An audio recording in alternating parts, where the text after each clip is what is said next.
Through the coldest days of winter rain, Tu Tien stays awake night after night weaving bamboo baskets, hoping to earn enough money to repay an old family debt. Yet despite her exhaustion, she never neglects Mother Loi, carefully preparing herbal medicine and warm meals while her sick mother-in-law struggles through another painful winter.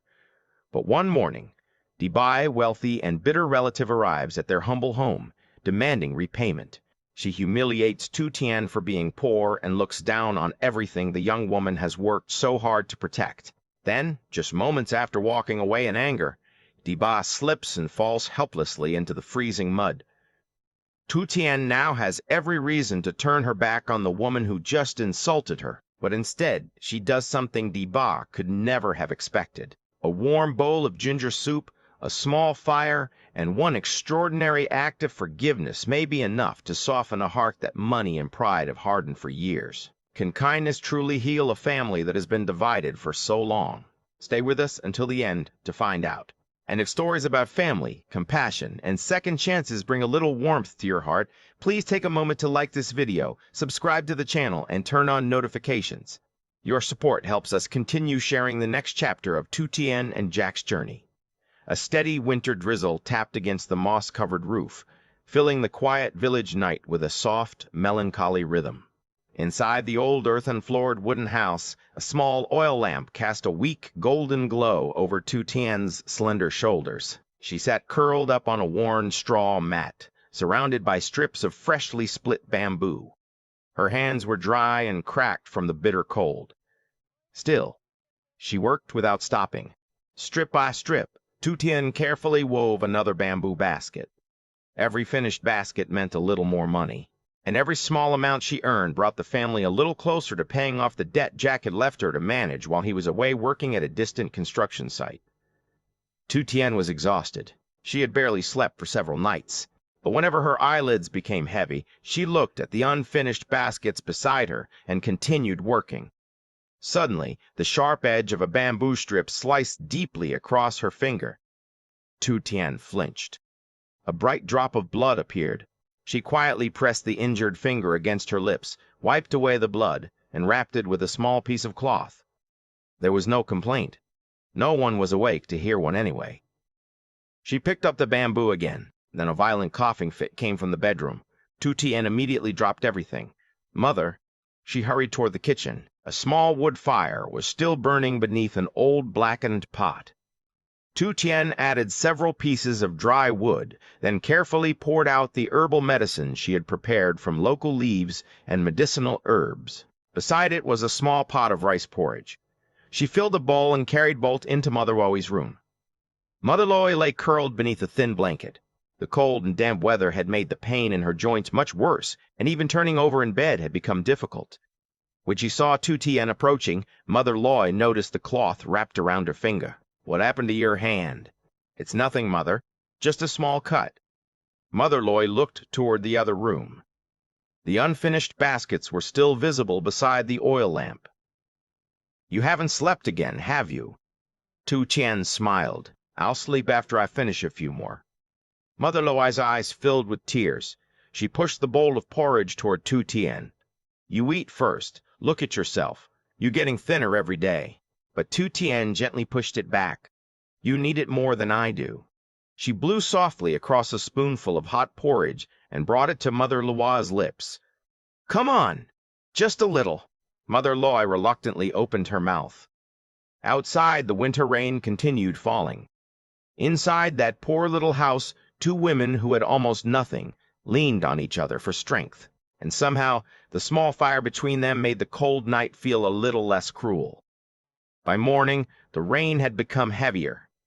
The dirt yard in front of the house had turned into a field of muddy puddles. Tu Tien had just finished preparing Mother Loi's medicine when a large umbrella appeared beyond the gate. A woman carefully stepped through the mud. It was Dai, a distant relative of the family. Unlike Tu Tien, she was dressed in expensive silk clothing and carried a polished leather handbag beneath her umbrella. The moment mud splashed onto the bottom of her trousers, her expression twisted with disgust. She climbed onto the porch and immediately began complaining. "Is anyone home?" Tu Tien came out of the kitchen. "Auntie, please come inside. The rain is very cold. I didn't come here to drink tea." Diba entered and looked around the old house. Her eyes passed over the leaking roof, the worn furniture, and the unfinished bamboo baskets. Then she looked at Tu Tien. "I came for my money." Tu Tien lowered her eyes briefly. "I know.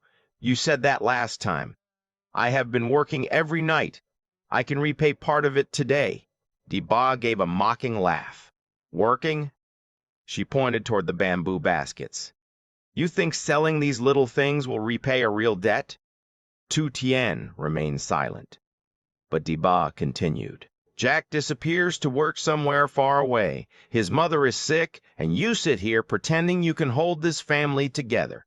From inside the bedroom came Mother Loi's coughing. Diba glanced toward the sound. "This family has been poor for years. Nothing ever changes." Tu Tien's hands tightened. She could accept insults directed at herself, but hearing Mother Loi humiliated while she lay sick only a few steps away was different. Before Tu Tien could answer, Mother Loi appeared in the doorway. She was holding on to the old wooden frame for support. "Enough, Diba. Mother, please go back to bed." Mother Loi ignored Tu Tien. "If you came for money, ask for money. Do not humiliate my daughter-in-law." Diba stared at her. "Your daughter-in-law? She has taken care of me better than many people related to me by blood." Mother Loi tried to step forward. Her knees suddenly weakened. "Mother!" Tu Tien rushed across the room and caught her before she fell. She carefully helped Mother Loi onto the bamboo bed and wrapped another coat around her shoulders. Then Tu Tien slowly stood. She turned toward Diba. This time there was no embarrassment in her eyes, only quiet determination. Tu Tien reached beneath the inner layer of her jacket. She removed a small bundle of folded bills. They were not crisp banknotes. Most were small denominations, wrinkled and worn from being counted again and again. Tu Tien placed them carefully on the wooden table. Diba looked at the money. "That's all?" "It is what I earned." Tu Tien straightened each bill. "I know it isn't enough to repay everything." She raised her eyes. "But every bit of this money came from honest work." Diba said nothing. Tu Tien continued. "I stayed awake weaving baskets because I promised we would repay what we owe." She held up her injured hand. Several fingers were covered in small cuts. "We may not have much money right now, Auntie, but being poor does not mean we have no dignity." Mother Loi watched from behind her with tears in her eyes. Tu Tien pushed the money toward Diba. "Please take this as the first payment. And the rest? When Jack sends his wages home, I will bring it to you myself. What if he doesn't? Then I will keep working." Tu Tien looked toward the pile of bamboo. "One basket at a time if I have to." Something in her answer briefly silenced Diba, but pride would not allow the older woman to soften. She grabbed the money from the table. "Fine." She stuffed it into her handbag. "Just remember that promises don't repay debts." Diba turned and walked toward the door. Tu Tien quietly replied, "No, work does." Diba stopped for half a second. Then she opened her umbrella and stepped back into the rain. The rain was now pouring heavily. Diba walked angrily down the muddy path. She was furious. Not because Tu Tien had refused to repay her, but because a poor young woman she had always looked down upon had somehow made her feel ashamed. She stepped harder through the mud. Then it happened. Her heel slid sideways. Diba cried out as her entire body twisted. She fell heavily into a deep, muddy puddle. Her umbrella flew from her hand and landed beside the hibiscus fence. For several seconds she simply sat there in shock. Her beautiful silk clothes were covered in red-brown mud. Her hands were filthy. Her hair was soaked.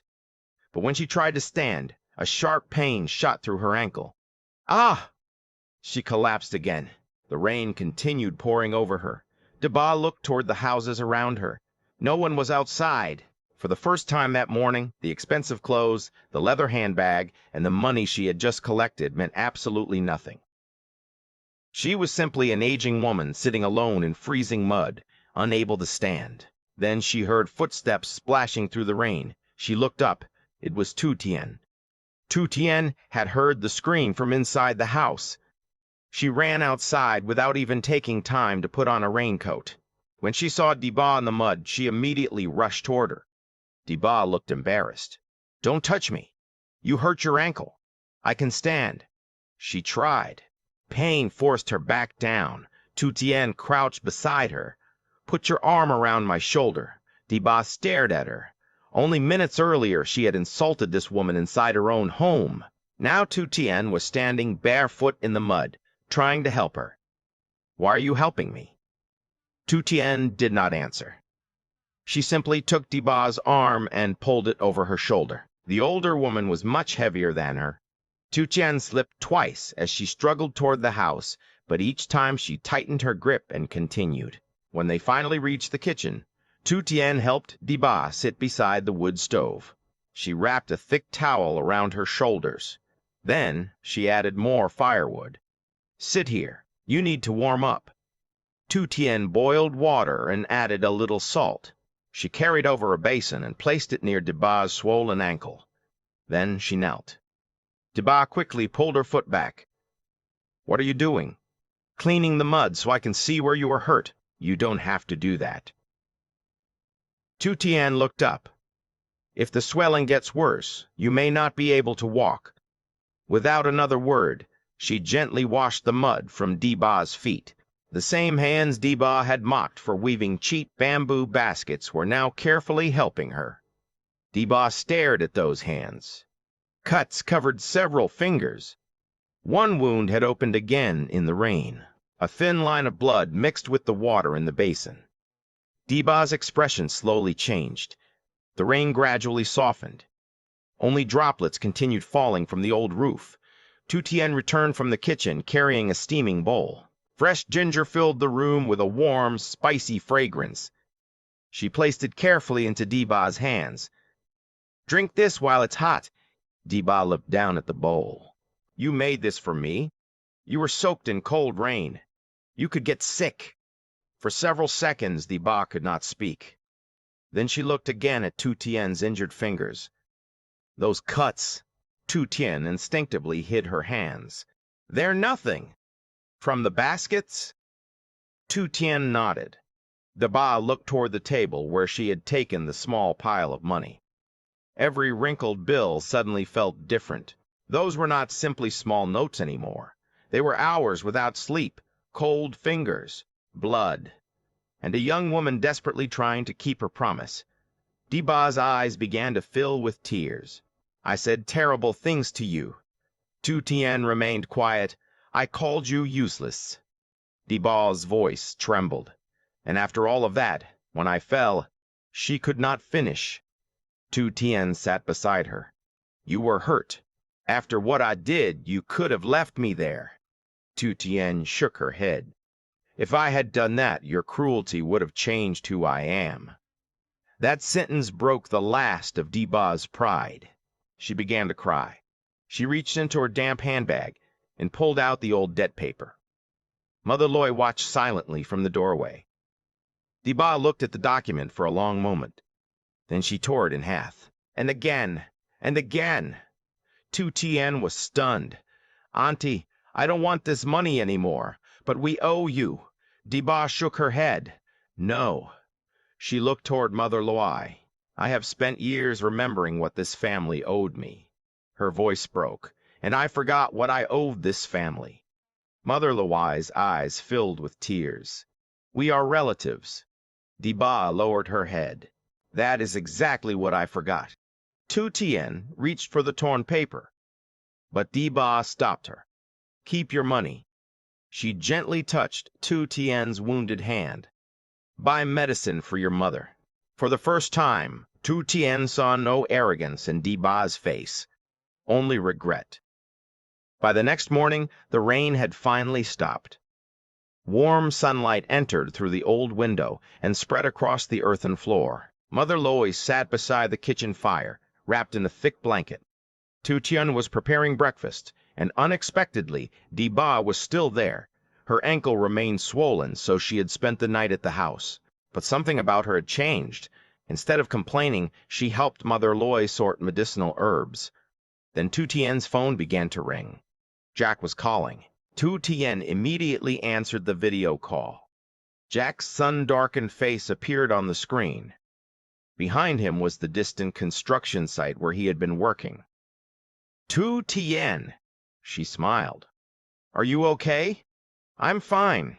How is Mother? Before Tu Tien could answer, Mother Loi leaned toward the phone. Still alive. Jack laughed. Then another face suddenly appeared beside her. Diba. Jack's smile disappeared in surprise. Auntie? Diba looked embarrassed.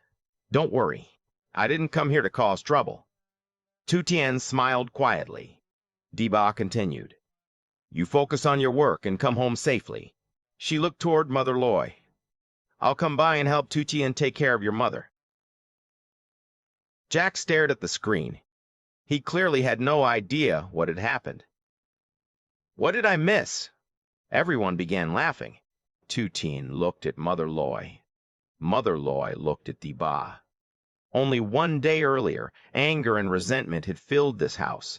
Now the three women were sitting together beneath the same roof.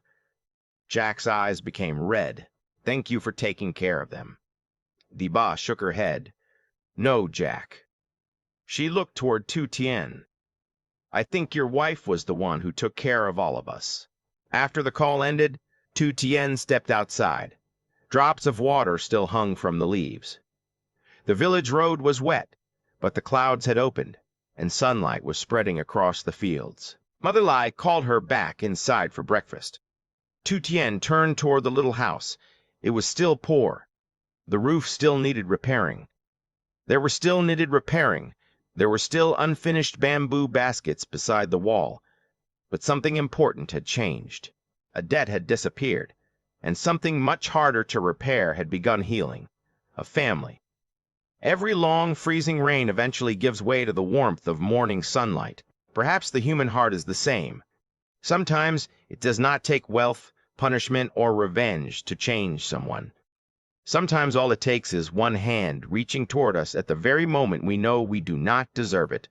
Tu Tien could not choose how Diba treated her. But she could choose what kind of person she wanted to remain. And in protecting the kindness within her own heart, she unexpectedly awakened the kindness that had been buried inside someone else. For those of you watching from far away, especially those who still carry memories of home in your hearts, we hope the warm fire, the simple bowl of ginger soup, and the love inside Tu Tien's little house brought you a moment of peace today. If this story touched your heart, please give the video a like, subscribe to the channel, and turn on notifications so you can continue following Tu Tien and Jack's journey. May you and your family always have good health, peace, and a home filled with love.